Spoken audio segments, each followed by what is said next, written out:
ছবি তুলে নে। এটা কি গেঞ্জি পরেছেন আপনি? বাহুবলী গেঞ্জি। আচ্ছা, এই বাহুবলী গেঞ্জি পরে আপনি প্রিন্স দেখতে এসেছেন?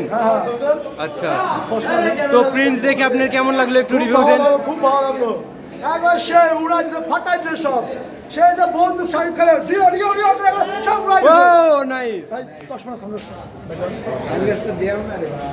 আমি প্রিন্স দেখে আসলে রাজারের দুইটা বউ হয়, সেটা প্রিন্স দেখে বুঝলাম। আচ্ছা আচ্ছা, প্রথমে দিলরুবা, পরে একটা নায়িকা, আর বৌদি ছিল ফাটাফাটি, সে ফাটাফাটি কেমন। আপনাকে একদম প্রিন্সের মতো লাগছে। হ্যাঁ ভাই, আমি বাহুবলী আমার নাম্বার ওয়ান, নাম্বার ওয়ান।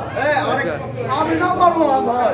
কালকে বাজার মেলা যাবো, যারা আমাকে দেখতে চাও সে লাগছে ভাই, সেই লাগছে। হ্যাঁ ভাই। প্রিন্স সিনেমা কোনো ভালো মানুষের জন্য না ভাই, প্রিন্স সিনেমা আমাদের মতো যুবকদের ধ্বংস করার জন্য। তাই প্রিন্স সিনেমা কেউ দেখে শাকিব খানের মতো হতে যাবেন না। দেখলেন তো সিনেমা শেষে শাকিব খানের একবারে মানে পুরোটাই জীবন তছনছ হয়ে যাচ্ছে। তাই আপনাদেরকে বলছি, কেউ না, কেউ প্রিন্স হতে যাবেন না। আপনারা সত্য ফ্যামিলিকে ভালো মানুষ হন। আমার একটা ভাই, ধন্যবাদ সবাইকে। আচ্ছা, ধন্যবাদ আপনাকে।